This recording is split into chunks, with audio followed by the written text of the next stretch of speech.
Assalamualaikum warahmatullahi wabarakatuh. Bagaimana kabar kalian hari ini? Semoga selalu dalam keadaan sehat walafiat ya. Baik, sebelum dimulai pembelajaran silahkan berdoa dulu menurut kepercayaannya masing-masing. Oke, sudah berdoanya? Baik, kita lanjut ya. Ada pepatah yang mengatakan tak kenal maka tak sayang. Perkenalkan diri dulu, nama Ibu Siti Nurbaiti, biasa dipanggil Bu Teti. Dan Ibu dipercaya untuk mengajar kelas 11 OTKP dengan mata pelajaran otomatisasi tata kelola keuangan. Baiklah, kita lanjut. Untuk materi yang pertama, kita akan membahas tentang kompetensi dasar yang pertama 3.1, memahami ruang lingkup administrasi keuangan. 4.1, melakukan pengelompokan ruang lingkup administrasi keuangan. Tujuan pembelajaran ini yaitu siswa pertama mampu menjelaskan pengertian administrasi keuangan. Yang kedua, mampu menjelaskan fungsi administrasi keuangan. Yang ketiga, mampu menguraikan tujuan administrasi keuangan. Yang terakhir, mampu menguraikan dasar pengelolaan administrasi keuangan. Untuk materi pokok yang pertama yaitu menjelaskan tentang pengertian administrasi keuangan. Yang kedua, fungsi administrasi keuangan.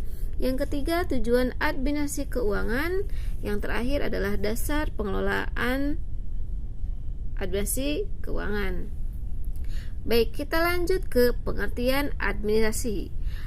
Administrasi bisa berarti buku, tata usaha, arsip, dan manajemen.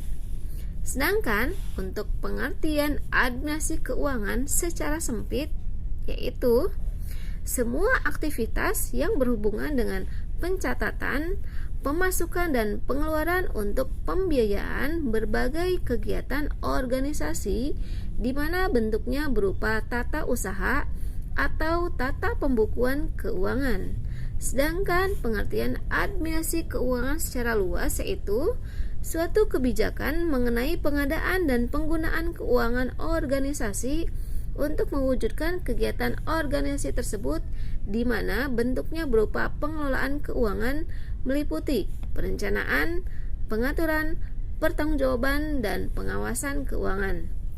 Kesimpulannya, pengertian administrasi keuangan yaitu pengelolaan yang meliputi segala aktivitas yang berkaitan dengan keuangan dan pencapaian tujuan sebuah organisasi perusahaan. Contoh administrasi keuangan di lingkungan kantor misalnya membuat nota kontan, nota debit, nota kredit, pajak, surat-surat, itu adalah contoh dari administrasi keuangan.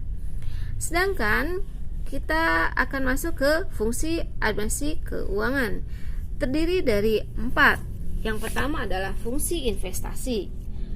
Adanya pengelolaan dana ke dalam aktiva-aktiva yang akan digunakan untuk mencapai tujuan, termasuk dalam fungsi investasi keuangan. Dana dalam investasi keuangan dapat berasal dari modal sendiri, modal pinjaman maupun modal dari pihak yang lain. Yang kedua yaitu fungsi mencari dana. Fungsi adanya kegiatan administrasi keuangan yakni untuk mencari modal perusahaan atau dana. Tujuan melakukan pencarian dana ini yaitu sebagai modal belanja usaha-usaha yang akan dijalankan. Fungsi yang ketiga yaitu fungsi pembelanjaan.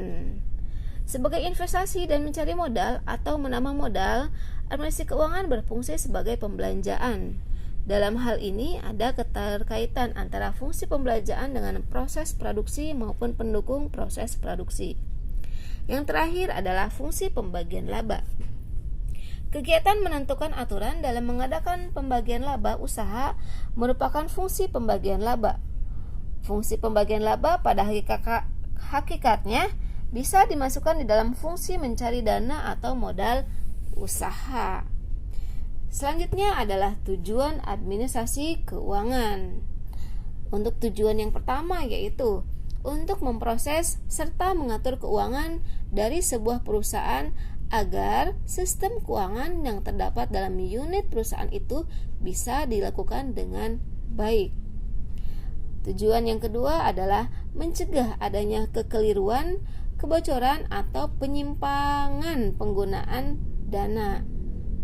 Yang terakhir adalah terjaminnya akuntabilitas perkembangan perusahaan. Selanjutnya adalah komponen administrasi keuangan yang terdiri dari 7 poin. Selanjutnya yang terakhir adalah komponen administrasi keuangan. Komponen yang pertama adalah perencanaan keuangan. Merencanakan pemasukan serta pengeluaran keuangan ataupun aktivitas-aktivitas lainnya untuk kurun waktu tertentu. Sedangkan penganggaran keuangan adalah pemasukan, pengeluaran, ataupun aktivitas yang telah direncanakan sebelumnya, kemudian didetailkan dan dibuatkan anggarannya. Yang ketiga adalah pengelolaan keuangan. Penggunaan dana sedemikian rupa agar dapat bermanfaat secara maksimal. Yang keempat adalah pencarian keuangan. Upaya mendapatkan pendanaan agar segala aktivitas organisasi berjalan dengan lancar. Yang kelima adalah penyimpanan keuangan. Upaya pengumpulan dana organisasi kemudian menyimpannya dengan aman, misalnya penyimpanannya di bank. Yang keenam adalah pengendalian keuangan. Berkaitan dengan penilaian dan perbaikan sistem ataupun kinerja keuangan di dalam organisasi. Yang terakhir adalah pemeriksaan keuangan, berkaitan dengan pemeriksaan atau audit internal terhadap penggunaan keuangan agar penyimpangan dapat dicegah. Baiklah, untuk materi kali ini kita cukupkan sampai di situ dulu, sampai komponen administrasi keuangan ya. Nah, kemudian nanti minggu depan kita akan mempelajari tentang manfaat dan lain-lainnya. Baik, jika ada yang mau ditanyakan, silahkan nanti mengisi di kolom komentar yang ada di Google Classroom. Untuk hari ini sekian dulu, terima kasih. Wassalamualaikum warahmatullahi wabarakatuh.